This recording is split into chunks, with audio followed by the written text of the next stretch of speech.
Hello guys, welcome back to New Academy में आपका फिर से स्वागत है। तो हम लोग कवर अप करेंगे BHIC 133 जो इंडियन हिस्ट्री है। ठीक है, इंडियन हिस्ट्री को कवर अप करेंगे। ठीक है, अब देखेंगे उसमें क्या है नहीं है। ठीक है, तो जितने भी लोग हैं मेरे चैनल में नए हैं तो प्लीज चैनल को सब्सक्राइब जरूर कर दीजिएगा और दोस्तों के साथ शेयर कर दीजिए कि BHIC 133 का जो क्वेश्चन आंसर्स जो डिस्कशन है वो आ गया। क्वेश्चन आंसर्स का मैक्सिमम क्वेश्चन आंसर हम डिस्कशन करेंगे तो तकरीबन हमारा चैप्टर भी तकरीबन कंप्लीट हो जाएगा। जो इंपॉर्टेंट टॉपिक्स है, जो इंपॉर्टेंट क्वेश्चन आपके एग्जाम में आने लायक है। ठीक है, तो BHIC 133 हम लोग कवर अप कर रहे हैं। तो जो भी लोग चैनल में नए हैं सब्सक्राइब जरूर कर दीजिएगा, दोस्तों के साथ शेयर कीजिए, कमेंट कीजिए और लाइक जरूर बता कर देना है। ठीक है, क्योंकि उसी से हमें मोटिवेशन मिलती है। ठीक है, तो बिना लेट के बढ़ते हैं आगे। हम लोग बहुत सारा क्वेश्चन प्रैक्टिस करेंगे, बहुत सारी चीजें जानेंगे, बहुत पूरे चैप्टर को डिटेल में समझेंगे by throughout the question and answers. अगर हम क्वेश्चन आंसर्स करते हैं तो उसमें बहुत सारा दिमाग में हमारा चीजें आती है। ठीक है, और सबसे बढ़िया चीज है कि जो एग्जामिनर्स होते हैं ना वो अपने वर्डिंग्स के साथ खेल जाते हैं। तो ध्यान रखना है जब आप एग्जाम देने बैठेंगे तो आपको कीवर्ड्स ध्यान में रखने हैं। मैं बार बार ये चीज हर वीडियो में बताता हूँ कि कीवर्ड सबसे इंपॉर्टेंट चीज है।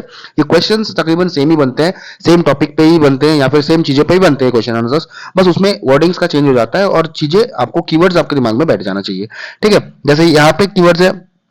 चलिए पहले क्वेश्चन पढ़ लेते हैं। Write a note on the emergence of regional powers from the 13 to 16 century. तो यहाँ पे रीजनल पावर जो है, रीजनल पावर जो रीजन में जो पावर इंपॉर्टेंस मतलब emergence of regional power, region में जो पावर मतलब पावरफुल किंगडम्स या फिर चीजें निकली मतलब बड़ी थी या फिर मतलब जो भी पावरफुल किंगडम्स जो बनी थी जो 13 टू 16 सेंचुरी में, उनके बारे में पढ़ेंगे।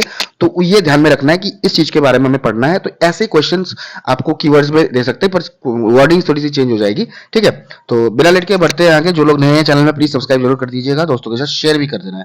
ठीक है, चलिए द पीरियड, और बहुत ही इजी अंडरस्टैंडिंग लैंग्वेज में मैं बता रहा हूं आपको। ठीक है, तो बहुत ही आसान इंग्लिश में समझाने की मतलब क्वेश्चन बनाने की आंसर को रेडी किया मैंने, तैयार किया आपके लिए ताकि आपको कोई दिक्कत ना हो।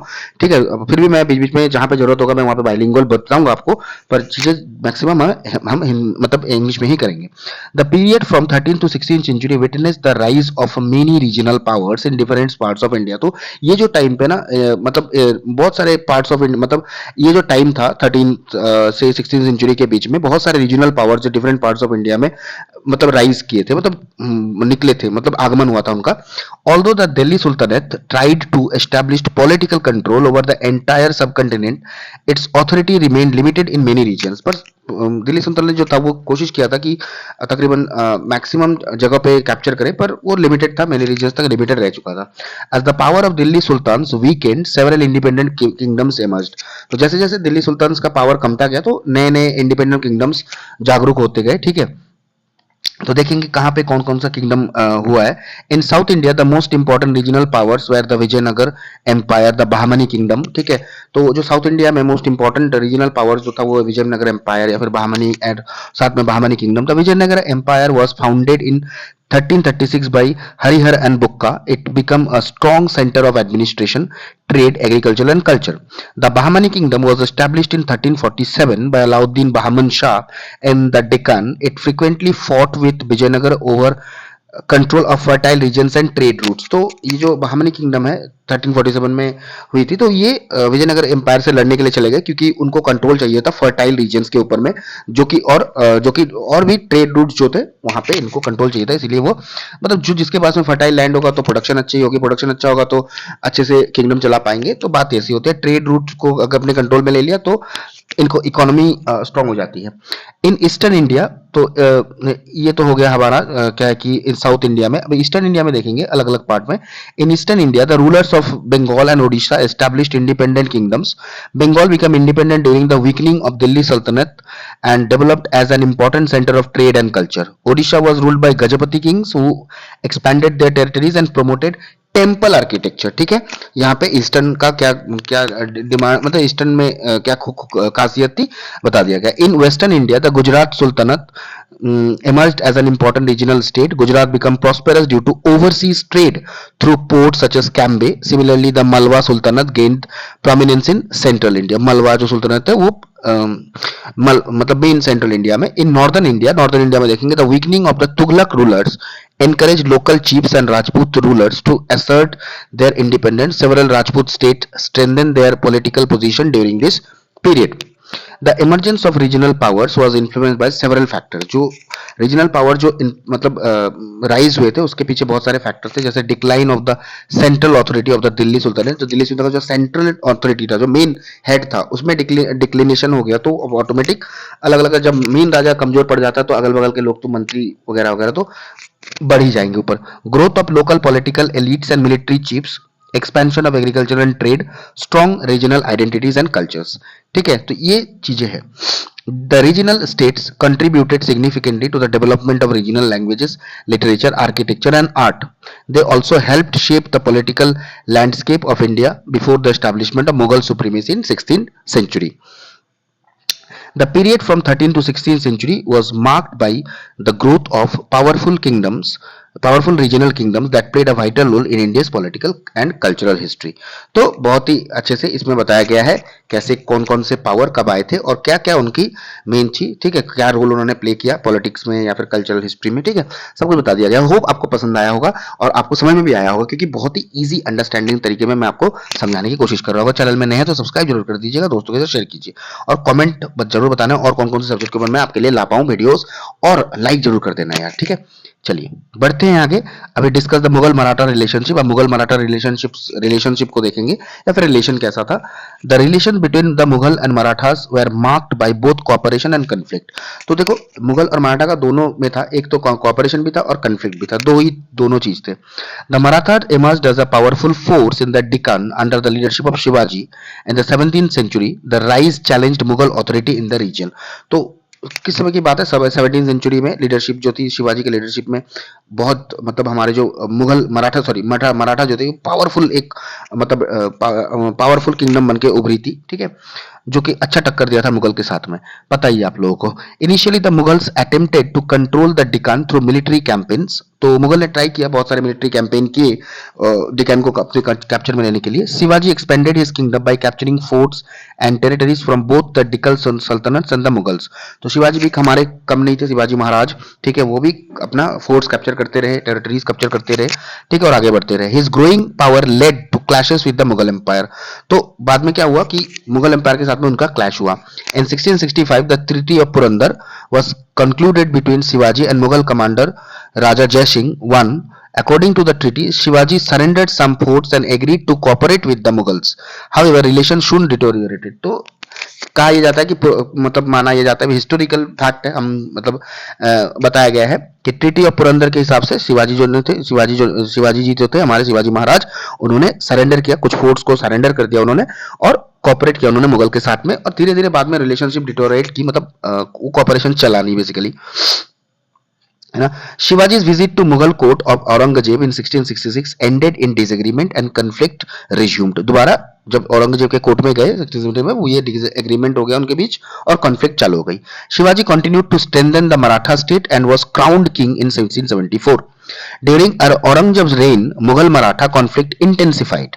Aurangzeb personally led campaigns in the Deccan and sought to destroy Maratha power. After Shivaji's death in 1680, the Marathas continued resistance under leaders such as Sambhaji and Rajaram. Shivaji के डेथ के बाद जो संभाजी महाराज आए, उसके बाद उन्होंने भी कॉन्फ्लिक्ट चालू किया, उन्होंने भी काफी मतलब भयंकर तरीके से एकदम टूट पड़े। ठीक है, पता ही आपको। Although the Mughals captured several forts and territories, they could not completely defeat Marathas. The Marathas used guerrilla warfare, their knowledge of local terrain and strong local support to resist Mughal armies. ठीक है, तो ये देखो बहुत ही मतलब guerrilla warfare में famous थे। The long Deccan wars exhausted Mughal resources and weakened the empire.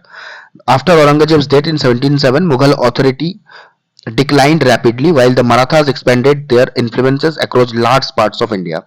Mughal Maratha relations were mainly characterized by military conflict. तो मुगल मराठा का रिलेशन है मैक्सिकली लड़ाई झगड़े में ही, विवाद में ही चला है हमेशा। तो this struggle significantly contributed to the decline of Mughal power and the rise of Marathas as a major political force in India.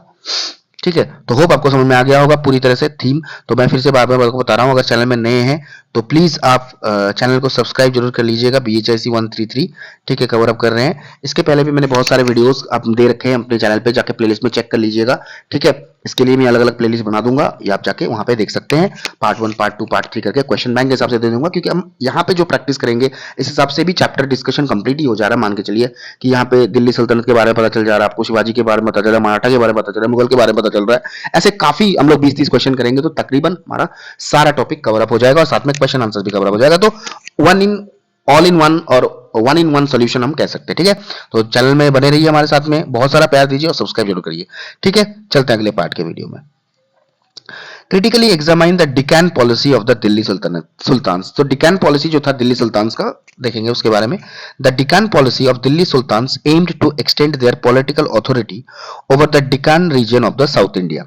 Different rulers of the Delhi Sultanate adopted various measures to control their strategically important area. ठीक है, political authority जो थी वो डिकान reason में, south India में वो अपना फैलाना चाहता था। ठीक है, जो मतलब डिकान पॉलिसी इसको बोला जाता है, डिकान पॉलिसी। ठीक है, मतलब मेन चीज क्या है, तो दिल्ली सुल्तान अपना जो लॉ एंड ऑर्डर है या फिर पॉलिटिकल अथॉरिटी है डिकान एरिया में फैलाना चाहते थे। ठीक है, different rulers of the Delhi sultan adopted various measures to control this strategically important area. ठीक है, the first major expansion into Deccan took place under Alauddin Khilji. His army is led by Malik Kafur. आपने देखा भी होगा, एक मूवी है तो उनका क्या बोलते हैं, रणवीर जी का है, रणवीर सिंह। ठीक है, उनका मूवी है अलाउद्दीन खिलजी उसमें है। ठीक है, तो उसमें मलिक कफूर मतलब वो उनकी मेन उनके राइट हैंड थे। ठीक है, conducted successful campaigns against the Yadavas of Devagiri, the Kakatiyas of Warangal and Hoysalas and Pandyas. This expedition brought enormous wealth to the Sultanate and established Delhi's influence in the south. The Deccan policy reached a new stage under Muhammad bin Tughlaq. He attempted to integrate the Deccan directly into Sultanate. One of his most famous measures was the transfer of the capital from Delhi to Daulatabad. ठीक है, एक उन्होंने major लिया था। He believed that Daulatabad was better located for controlling both northern and southern India. ठीक है, however this policy faced serious difficulties. The forced movement of people caused hardship and dissatisfaction. Communication between Delhi and Deccan remained difficult due to long distances and poor transport facilities. Administrative control over such a vast territory proved challenging. ठीक है, तो कहा यह जाता है कि मोहम्मद बिन तुगलक ने हालांकि अपने टेरिटरी मतलब चेंज किया, उन्होंने कैपिटल चेंज किया। उन्होंने सोचा कि दौलताबाद कैपिटल कर लेते हैं दिल्ली से, क्या होगा उसमें नॉर्दर्न साउथर्न इंडिया को एक साथ बैलेंस करने में सुविधा होगा, पर चीजें उल्टी हो गई। ठीक है, जो मूवमेंट के समय पे लोगों को बहुत दिक्कतें हुई। ऑफ कोर्स कई जगह जब शिफ्ट करते हो दिक्कत होती है, उस समय पे बस ट्रेन मौजूद नहीं थी कि जल्दी जल्दी पहुंच जाए, काफी टाइम लगा, रिसोर्सेज बहुत कच्चे हुए, खाने पीने की तंगी चल गई। ठीक है, तो ये प्रॉब्लम्स आई थी उस समय पे। ठीक है, Muhammad bin Tughlaq's effort to maintain direct control ultimately failed. Rebellions broke out in different parts of the Deccan and local rulers asserted independence. In 1347, the Bahmani kingdom emerged as an independent state, marking the decline of Delhi's authority in region. From a critical perspective, the Deccan policy achieved some short-term successes by expanding territory and increasing revenue. It also promoted cultural and economic interactions between northern and southern India.